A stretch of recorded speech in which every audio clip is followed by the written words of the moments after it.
Difference Maker, John Bergmann and Popcorn Park. Newspaper article by David Karras.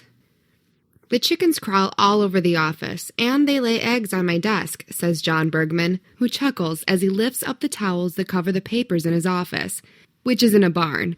It's all part of the job, I guess. Mr. Bergmann is general manager of Popcorn Park, a federally licensed zoo nestled in the pinelands of southern New Jersey that caters to distressed wildlife and exotic and domesticated animals. Part of the statewide Associated Humane Societies, the zoo cares for thousands of animals each year, including those that are ill, injured, exploited, abused, or older. Animals find their way to us, he says. This all happened by accident. The zoo began in 1977 as a pet adoption center when staff started receiving calls about distressed wildlife, including a raccoon that had been injured when it got caught in a trap. As new animals came in, more cages were built, and piece by piece, the zoo was born. Today, more than 200 animals call the zoo home, including African lions, tigers, mountain lions, a camel, emus, wallabies, monkeys, bears, and of course, the peacocks that roam the property and greet the more than 75,000 annual visitors in the parking lot. On a recent morning, Bergmann made his rounds to the different cages, greeting the animals individually and calling them by name. The routine is a familiar one for the animal residents, who treat Bergmann like a rock star. Chickens hitch a ride on the back of his golf cart, and tigers, twice his size, rise to greet him and gain his attention. You are around the animals a lot, he says of his occupation. I guess there is some realization by them that you have done something for them. Bergmann has bonded with each of the animals in his care, but Bengali is a special case. The Bengal tiger came to the zoo from Texas, where he had been rescued from an abusive, neglectful environment. He was emaciated. You could see all his ribs and bones, Bergmann recalls. The way he looked, it was like he didn't have a will to live. The staff slowly nursed Bengali back to health. He underwent surgeries to repair broken teeth and other ailments. His largest challenge, though, was getting back up to his proper weight, 400 pounds, from 180 pounds. It was when Bengali met an old lioness in the shelter next to his, Bergmann says, that he truly began to come alive.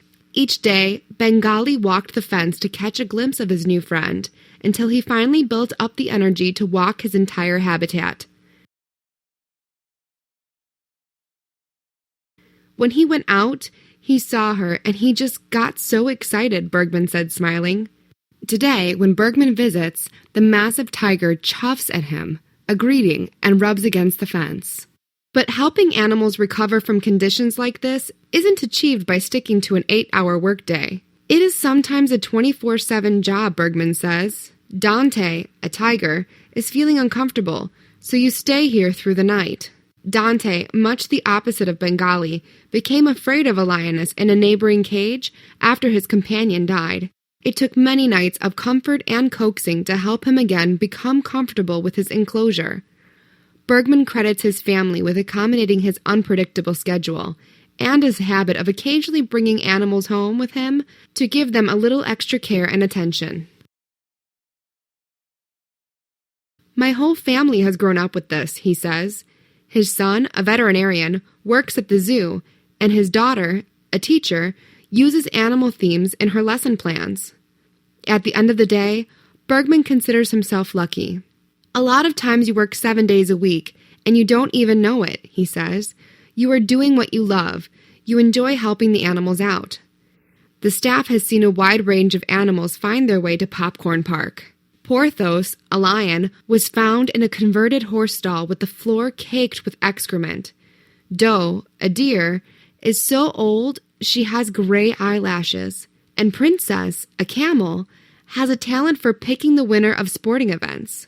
We take them when no one else wants them, Bergmann says, admitting that the zoo can sometimes resemble a retirement home for older creatures living out their senior years in peace.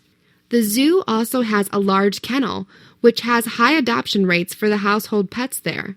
Many come from states with severely overcrowded animal shelters, where animals would not be held long before being put down. The zoo runs primarily on donations, Bergmann says, which help offset the cost of its 42 staff members, including veterinarians and animal control officers, who provide constant care for the animals. And that doesn't include supplies and specialty food items needed to accommodate the picky eaters among the menagerie. On a recent afternoon, the aroma of homemade mashed potatoes filled the zoo's kitchen. The meal was for one of the animals that enjoyed variety at lunchtime. And honoring the zoo's namesake, visitors can purchase air-popped popcorn to share with some of the farm and domesticated animals that have less rigid diets. Beyond helping animals in need, Bergmann says that the zoo has a larger mission.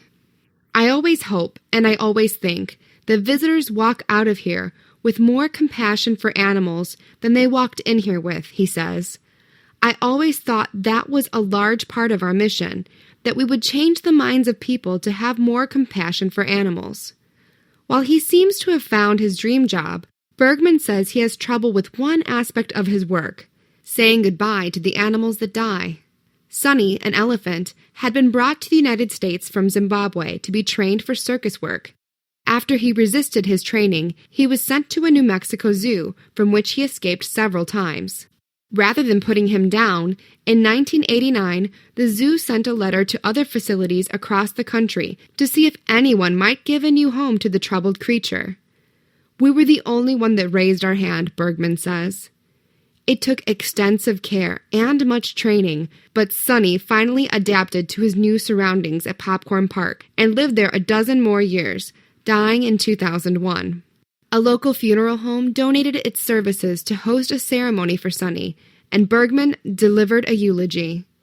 He didn't belong here, he said, remembering his friend. All we did was keep him company when he was here. For Bergmann, it was bittersweet to see Sonny leave Popcorn Park. It is very sad that he is not with us any longer, Bergmann says, holding back tears as he adds a comforting thought. But he is with his herd again.